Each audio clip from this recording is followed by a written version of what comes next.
Hey everyone, today we're going to cover hard surface texturing techniques in Substance Painter. This video is part of a series on how to prepare real-time, game-ready assets in a real production pipeline. This video is focused on texturing workflows using UDIMs in Substance Painter. As always, a like, subscribe, and share is always appreciated as I continue to grow the content of this channel. So with that, let's get started. Alright, so here we are in Substance Painter, and as you can see here, I have the textured cyberpunk grenade, which is nearly complete, just finalizing a few things. And this is based off the concept by Filippo Ubertino, who is on ArtStation, so you can see that down below. Now, you can see that I'm pretty much done here, and I have just a lot of hard surface materials, a lot of metals, chromes, aluminums, painted metals, debris, grunge, dust, all that, and emissive materials going on here with a little bit of glass here for this display. All right, so I'll be covering this just kind of at a high level on essentially how I approached the overall workflows for most of these materials. I won't be going through every single one step by step. Instead, I'll show you essentially the same workflow that I used over and over again, and then that should give you a good idea of how to texture your props. All right, so the first thing that I want to do is kind of show you recap real quick. You can see that I have the UDIMs set up here, and then within these UDIMs I have these folders and groups here. Now you can see I have like the top and bottom all separated with everything set up and organized properly. You can see I have the metal gloss, and then you can see that I have the metal matte, all based off these masks that I have set up based on each UDIM. So this is definitely helping keeping things really organized throughout the project here, okay? And not to forget here is that I am baking everything from this high poly mesh here that I have in Maya.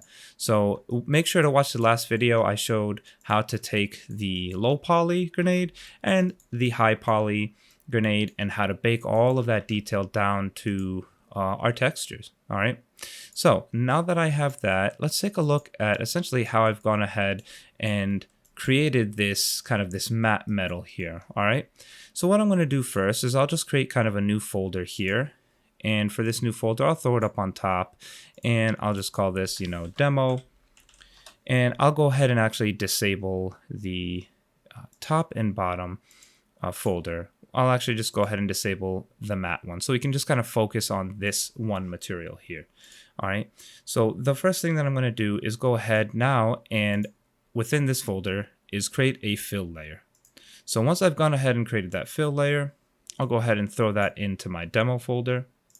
And you can obviously see that it's being applied to everything on the object. So I want to make sure that it's only applied to this specific section within this specific UDIM. So first thing, I'll go ahead and select the UDIM icon here, or the UV tile icon, and just make sure to select my UDIMs 1 and 2 here, which is going to be these top and bottom ones. Then once I have that, I want to go ahead and within this folder, I'll actually go ahead and create a black mask. And once I go ahead and create this black mask, I can go ahead now and add a color selection. So right click on that mask icon and do add color selection. And this is going to allow me to now over here pick color. So this is the power of having the material ID set up on your high poly object, which is going to bake down to the low poly object. So I want to make sure to select this green here that I had set up in Maya, which I'll go ahead and do that. And then there you go. So now you can see that this material here that I have set up is going to be only applied to this specific UDIM with this specific mask. So I'm going to just call this metal base. Okay, there we go. Now that I have this as set up as metal base, I want to go ahead and just plug in a material. Now I do recommend, there's nothing wrong with starting with these material presets that you have within Smart or within Substance, or even some Smart materials.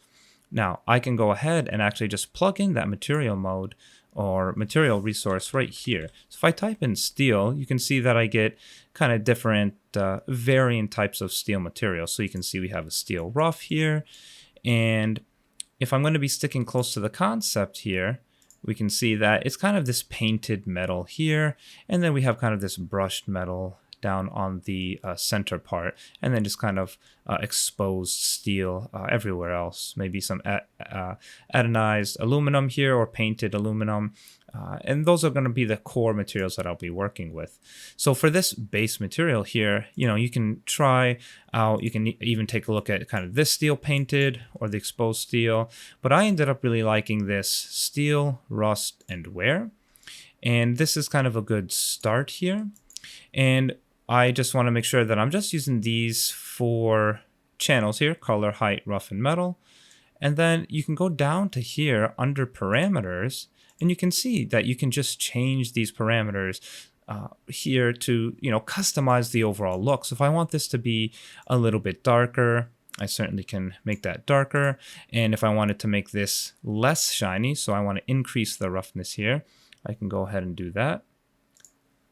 So I can go ahead and increase that a bit. So it's becoming a little bit more matte. So I'll be around maybe close to 0.5. So that's looking pretty good there. And then you can see that now we have surface perfection. So this is definitely a really strong, a very good procedural material to work with. And, you can start with your own fill layer and build this yourself, or just leverage what's already in Substance Painter. And then you can increase dirt just a little bit. So mess with these properties. I'm still kind of working and finalizing and tweaking these settings, but this is about where I want to be. Okay, so maybe I might go down just a little bit to give this a little bit more sheen and shine. And the next thing that I want to do is add another layer. Now this layer that I want to add, and let's take a look around. Before I do that, you can start to see that there's a little bit of a seam here. So what I want to do is actually change this from UV projection to triplanar. And then there you go. That'll help fix whatever seams may be appearing on the model. And now that I have that, I want to break up the roughness a bit here and even more. So I can right click on this and I'll go ahead and add another fill layer. Now what's nice here about adding in fill layers within layers is that you can specifically go after the channel that you want to modify. So I'll go ahead and alt click rough, and you can see that now I've only got this as the roughness layer. Now in my previous substance tutorials, you'll see me use generators and procedurals a ton. Okay, so I want to go ahead and do the same thing here. So I'm going to use a procedural to break up this roughness map. So if I go ahead and hit roughness, you can check out maybe using some cloud textures, so maybe one that's not as dark. And you can see by doing that, this is just going to completely override the roughness, which may be or may not be what you want. So what we want to do is actually go to the layers area or section right here and change this from base color to roughness. Okay, now once you do that, you can see that this is applying or blending as a normal blend. And what we want to do is change that from normal, and it's actually off screen in my case here. So just go ahead and you want to find overlay.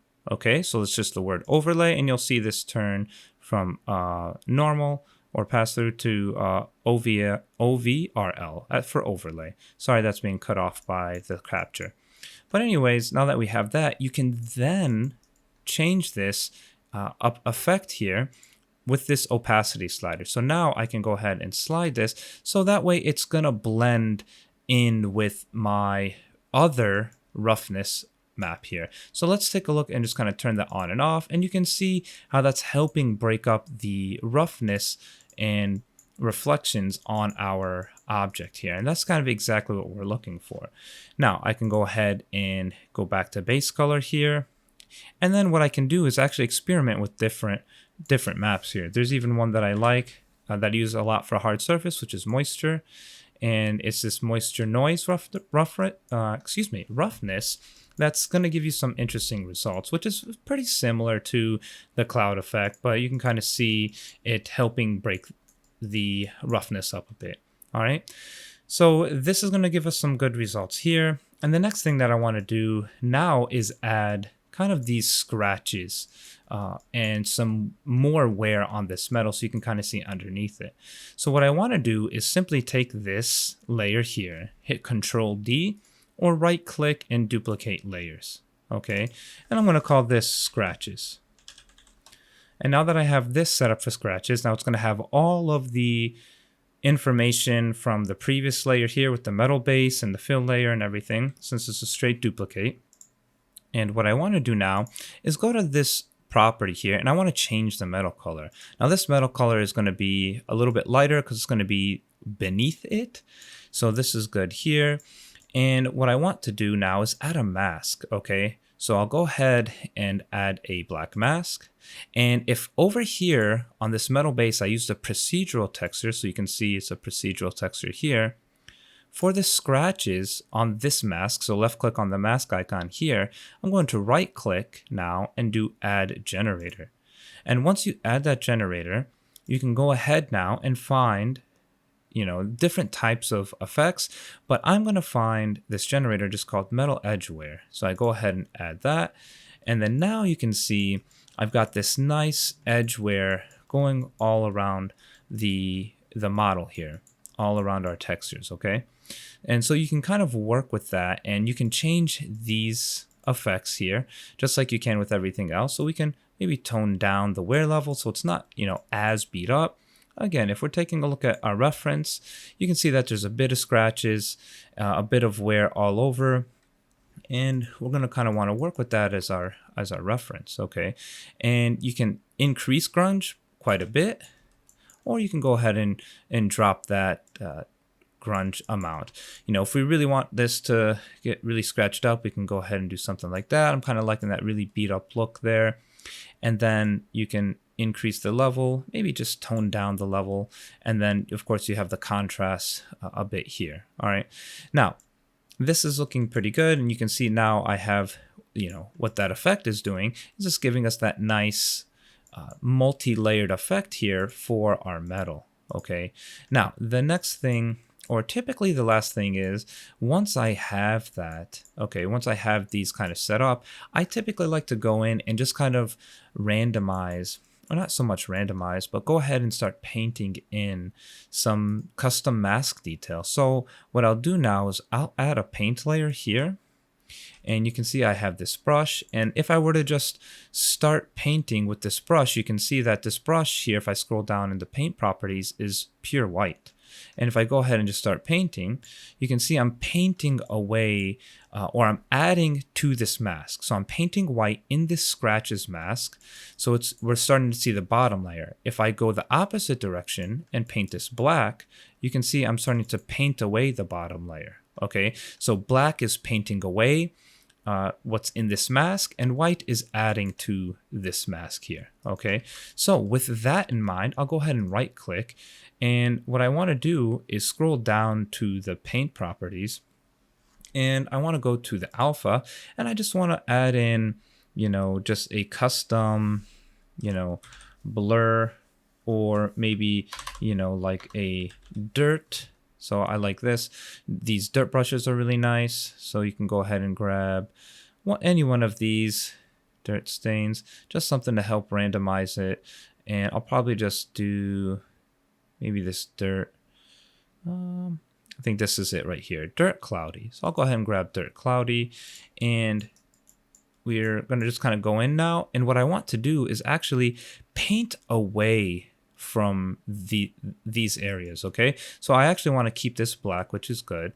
And what I'm going to do is just start painting on some of these corners so it doesn't look like basically a perfectly clean edge wear all around the mesh, okay, and all around our texture. So I'm going to just continue that, and I'd say, you know, you're definitely going to get, you're not really going to get too much edge wear here, and then you can kind of go back and forth. Maybe if you want to add a little bit to some areas there, you can, just to kind of randomizing it, switching between black and white.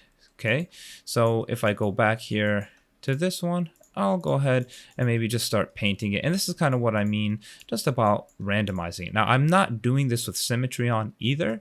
It's definitely something that you want to randomize and not do as a symmetrical texture. Okay, and you want to give this thing purpose, you know, make sure that whatever texturing you're doing, it makes sense, right? Like if we're looking at a reference, we can see that it's beat up and it's getting scratched up by a lot of maybe other grenades or other props or chain holders or whatever, holsters. So we want that to come through in our textures. All right. So that workflow here where I have this base metal, I change up the roughness with this fill, and then I add in kind of the scratch layer is essentially the workflow that I used for all of the metal and hard surface objects on this grenade. So if we take a look, let me go ahead and show you what I did for the miscellaneous part here, which is the aluminum here, which is this anodized aluminum. So if I go to metal red, you can kind of see that I have that here. If I go in, you can kind of see me adding to this layer here. So all I did was simply just grab one of these aluminum metals, this smart aluminum, which has just kind of this aluminum base, which is super shiny, which isn't going to fit in. So I added some dust in here to kind of help break some of that up. Then I added this dirt layer here just to kind of break that up, because this is in a really tight area, crevice, and it's just going to be probably filled up with a lot of dirt and a lot of dust. Okay, and you can see for this soft dust here, it's just using this procedural here for this this dust procedural, and then for this dirt one, same thing. You add essentially the base color roughness metallic here, so no metallic on this object, and some dirt color and some dirt roughness. And then you go into the mask, and this is where you add in the dirt generator here to help break that up on the object. All right, and you can change all of these properties here. The same thing, I did the same thing here with this top metal piece here. And if I go ahead, that should actually be under miscellaneous here, and it's the metal light. It's the same thing. So we got our steel base here, and within that steel base, you can see it's just using the steel bitmap smart material. And then we have some dirt that we're using with roughness and metallic. No metallic on the dirt since it's taking away from the metalness. And then for our dirt, we're just using this dirt generator here. So again, to add that, you just select your mask, left click your mask, then right click to add generator. And once you add your generator, you can find any one of these types of generators here and then go from there. And keep in mind to break up the roughness and whatnot. I did use the technique of going in and going to the roughness channel and changing the blend mode to something like overlay. All right, so that's the overall workflow that I use for all of these metal objects. And I would say this one here, this middle piece, actually I did want to touch base on that real quick. And if I go to metal brushed, you can see that I have this metal base. This one I use just a custom metal because I wanted it to be nice and shiny. And then I use actually this substance filter. So if you right click that, you can see you have add filter, and then you can add all sorts of filters here. In this case, I just use the linear. So if I type in linear here, you can see that you can add in the matte finish brush linear, which is what I did for this here. And then what I ended up doing is going ahead and just breaking that up. So this is what it looks like with just the linear and the base material. And to break that up, you can just go to this roughness and use a procedural, and I use grunge scratches, and that's going to help break up the reflection so it's not perfectly. So now you can see there's some good grunge in here, and it matches what we have throughout the model. Okay, so that is the workflows, all the different workflows that I use for all of these metallic objects and these hard surface objects. The next thing that I want to do is quickly cover what I did for these, essentially this display and just kind of painting in these effects here, which is very, very simple. So all you really have to do, if I go ahead now and maybe just create a new folder, and what is it? Just make that folder all the way at the bottom. So I'll go ahead and just throw that at the top. And what I want to do now is create a new fill layer. All right. And this fill layer now is going to be, I'll just call it paint. And within this fill layer, I'll call this white. And I'll go ahead and tell it only to apply to, let's say, this object here, which is our miscellaneous objects. So that should be on this UV tile here. And then once I go here, I'll go ahead now and do a black mask. And then for this paint, I actually just go ahead on this layer here. And I'm going to just do maybe a color and roughness here. And you can see now, if I go in, I can start painting on this mask instead. Okay, so I want to paint with this mask. And so what I can do now is find one of these alphas. I grab any one of these icons. And let's say if I grab this arrow circle here and I just click, boom, there you go. So now I've went ahead and let me zoom out here a bit. And I'm just adding that in there, and I'm doing that all through the mask, okay, which makes it really, really nice that if I wanted to just simply go in and paint in with these effects. So I've gone and done that essentially for this piece here, and I actually went and just painted these displays here on these UVs here specifically. And I can probably give this maybe more of that black screen behind it. But all in all, that's what I did. Now you can see that this is broken up a bit here, so I'll show you how to do that real quick. So, because right now you can see that this is basically too perfect. And in order to do that, just since we're doing this as a mask, and this is why I like doing this way, is that I can simply right click and add a generator. And then I can add maybe just that dirt generator. And actually, I need to put that mask here on this parent object or this parent folder. So what I'll do is hold right click and then add that black mask here. And so now if I paint that on this parent folder, which is what I did here to get this nice painted effect here. And you can, change the wear and tear and do whatever you want with this dirt layer. So if you wanted to increase the dirt, you certainly can there. So now we're starting to get that, and we can increase the contrast, so it's going to start breaking away. So that's how you get that nice effect here anywhere else, and it's all done procedurally. Just make sure, I apologize, I forgot to add that painted stamp on that folder. So this is just using kind of a layers of masks here that's done procedurally. Okay, so that's how I did the painting, and again I did that here as well. And the one thing that I wanted to do is simply show you how to add the paint or emissive effect. So if I go, let's say for example here now, if I go ahead and grab maybe any one of these icons here, just to kind of stamp right in the middle. Maybe it doesn't really matter. I'll grab this checker piece here. And what I want to do is you want to paint that here. So if I go ahead and do emissive now for an example, and I'll add in a layer here. So I'll go ahead and just do fill layer. And then within this layer, I actually want only emissive and color. So I'll alt click color and do emissive as well. And I want to make sure to only apply this to this middle piece. So that should be, if you actually just left click this, you can just simply actually toggle that. And you can see that's number 3. So I'll disable all but number 3, UV tile number 3.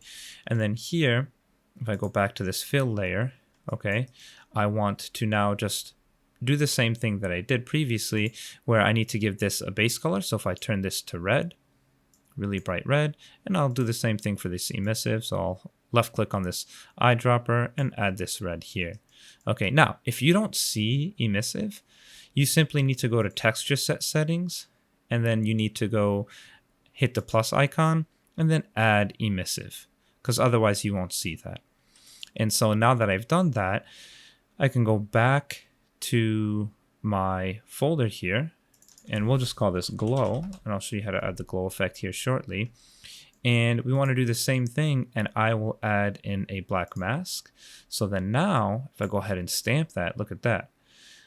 We went ahead and just added this glow effect here, and then now it's emissive, but it's not really glowing. Well, how do we do that? Glow and bloom glare, all of that is a post-processing effect. So if we actually go ahead here to this icon and open up display settings, I want to go ahead and activate post-process effects. And you can see that still nothing's happening, so we have to enable glare.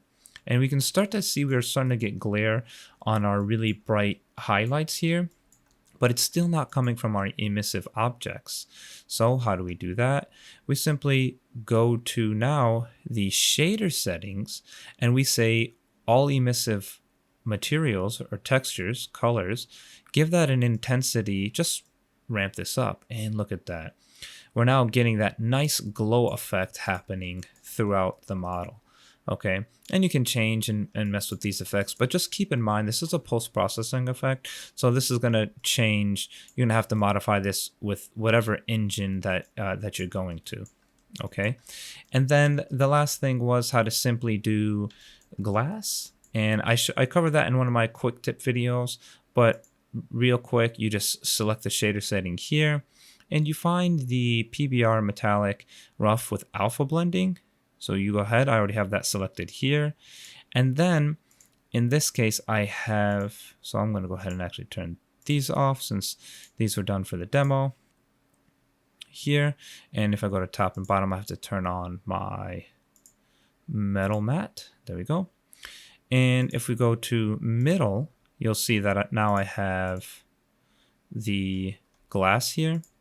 So basically within this glass, you want to make sure you have opacity enabled, and then you want to just make sure to move that over to black. Okay, you can see that it becomes more opaque when I do that. Or it becomes more opaque as you scroll over and scrub it to the right for the white side. Okay, so with all of that being done, that is essentially how I do that. So add alpha blending, add in opacity emissive, and then add in the opacity and emissive. You can start to take a look at how this is going to render in Iray.